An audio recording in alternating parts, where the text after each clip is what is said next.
ओइ सङ्गीता ओइ सपना अस्ति मैले तिमीहरूलाई चटपटे खुवाएको याद छ किन तिमीहरूलाई खुवातिस किन र हो थाहा रहेछ त नि 30 रुपियाँको चटपटे खुवाएको थिएँ मैले तिमीहरूलाई अब अस्ति मैले तिरेको थिएँ ल्याऊ त्यो पैसा अबे कति लोभिनी रहेछ यो राडी त जब त्यो 30 रुपियाँ खाउनु पैसा माग्लास् तैले ओहो नि यो त अचम्मै गर्छ भाइ नगर आइ चोथाले त्योभन्दा अगाडि तैले 30 रुपियाँको एकचोटि हामीलाई आइसक्रिम खुवाउने बेला तैले 10 रुपियाँ उठाउन पठाइथिनेस् पछि तिराइथिनेस् कस्तो गर्दिरहेछ मलाई पनि चाहियो नि त पनि हद्दै नगर के लक्ष्मी जहाँ अब त्यति पैसा मात्रै माग्दा अन्त अहिले जगल्टा सगल्टा चिया दिन्छ नि थाहा होला दोस्ती आफ्नो आफ्नो बाबु म त 5 रुपियाँ पनि हिसाब गर्छु तैले गरिथिनेस् अस्ति नि तैले चाउमिन खुवाउने बेला मबाट 50 रुपियाँ लगिदिनेस् जब कुरा गर्ने छ मलाई त चाहियो बाबु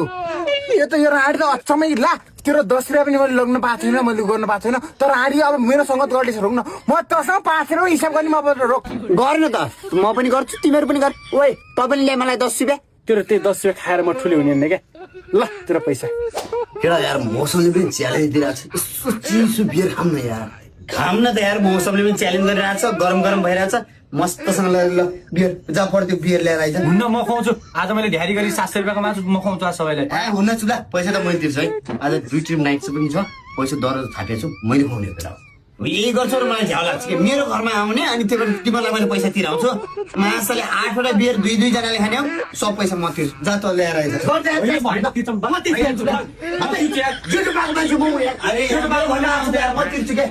जेठो भएको मान्छे म तिर्छु क्या त्यस्तो हुन्न मैले 700 रुपियाँको मासु आज